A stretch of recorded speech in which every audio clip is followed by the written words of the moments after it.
Hello everyone and welcome to another video by ProGuides. This time we're going to be looking into Cybernetics, one of the most consistent, if not the most consistent comps of set 3 so far. It's an interesting comp, easy to build if you get the echo, but hard to master, especially in its transitions and due to its overall versatility.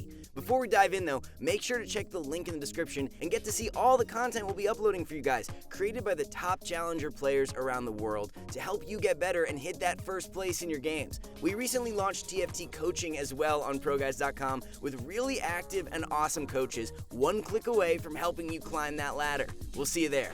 So let's see how patch 10.8 and 10.8b, the little hotfix, affected Cybers. Patch 10.8 straight out nerfed Cybernetics 6-piece comp from 800 health and 80 attack damage to 750 health and 75 attack damage. However, Cybers still seem to be quite prominent in 10.8 for various reasons we're going to cover in this video.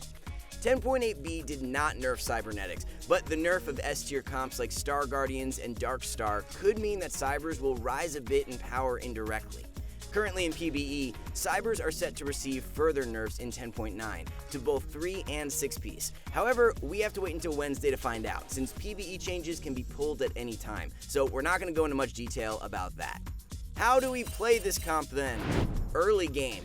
Let's start with the first carousel. Cybernetics are extremely versatile with items. However, it would be good if you focus on getting a chain vest, a BF sword, sparring gloves, recurve bow, or Giant's Belt. The reasoning for this is that you want an early red buff for Lucian, or you start building your Aurelia items, which we'll talk about later on as well. In the following round, you should buy all Cybernetics you see on your shop, aiming for the holy early trinity of Leona, Fiora, Lucian. Sometimes you might high roll a Vi, which is excellent. Cybernetics synergize very well with Space Pirates or Vanguard starts, then slow transition into the full build in the 4th stage. Useful units for early game are Darius, Graves, Shen, Blitz, Mord, Hoppy, and more, depending on the transitional comp you've decided on.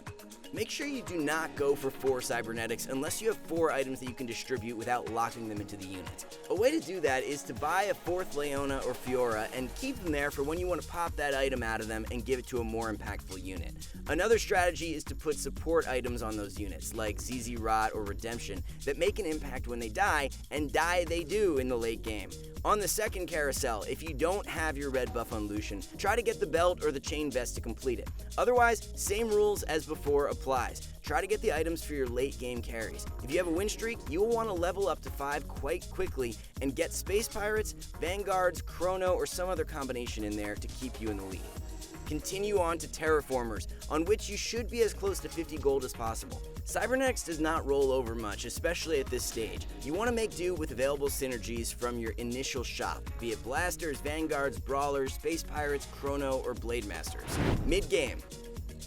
Useful units for mid-game are Kale, Shen, Ezreal, Blitz, Darius, Jace, Kassadin, and more, depending on the transitional comp you've decided upon. The Cybernetic mid-game is one of the most important parts of the comp. You want to hit that Aurelia relatively early, put her items on, and start working on getting to level 7 and then level 8. Once you get to level 8, you want to roll down for Echo and Aurelia 2 if you don't already have her. There's no need to get Echo 2 here, it's way too hard. You just need 1 to complete your combo. If you're in a favorable position with a lot of HP and a strong traditional comp, you don't need to roll all the way down and can be a bit greedy. Given that this is the point that many other comps hit their power spikes, however, expect to lose if you don't hit Echo. If you find yourself losing, the 4th carousel before Anchor Tails can have Echo as one of the 5-cost units and save you from certain disaster. If you fail to find units that help your cyber dream, this comp relatively easily transitions into Chrono Kale, albeit with careful item distribution and crafting. You will be the judge of if you get to level 9. It is usually a function of your HP when you hit your 6-piece, the lobby's HP, and your econ situation. If you have more than 60 to 70 HP, 40 to 50 gold, or even 30 plus a win streak, when you hit level 8, you should consider level 9. If you barely got Echo and stabilized at the last round, take a few turns and reassess. Usually in those situations, it's better to flesh out your team with 2 stars and econ back up to 50 gold. If the game still goes on, you go to level 9. At this point, scouting is definitely your best friend because you need to constantly gauge your opponent's strength to make sure they don't throw you out with one bad loss. Late game. Cybernetics is one of the most flexible level 9 comps, with one of them of course being the cookie cutter optimal one, and here it is. Thresh is there to mana reave, give chrono, as well as further increase your power by pulling Cho'Gaths, Wukongs, Lulus, etc. from your bench. The Cybernetics comp is quite position reliant, not as much as their Brawler Blaster cousins, but still. When you have a mana reaver in, for example, positioning Irelia and Thresh where they will hit the Nico, dive onto a second/third life carry like Misfortune, and delay their ult is pivotal. Making sure your Echo dives into a relatively safe area to actually survive until his ult is also important, especially if he's not 2-star. Items. Cybers are weird in that you want to itemize 4 to 6 units instead of the usual 2 to 3, so itemization is actually a challenge with a definite reward when done right. Let's look over Irelia items. Best in slot are 2x Infinity Edge and a Last Whisper to counter those pesky brambles. Infiltrator Spat is actually quite good as well, replacing one of the Infinity Edges to get her that attack speed and dive into the back line. If you got none of the above, some alternatives can be Dragon's Claw is actually quite decent in helping her survive more, Frozen Heart since she flits around the place too much, and Guardian Angel to, well, revive her. She does well with just one Infinity Edge or Last Whisper, so don't worry if you didn't get items. Echo is actually really important to itemize, as he can be your late game carry if Irelia falls short.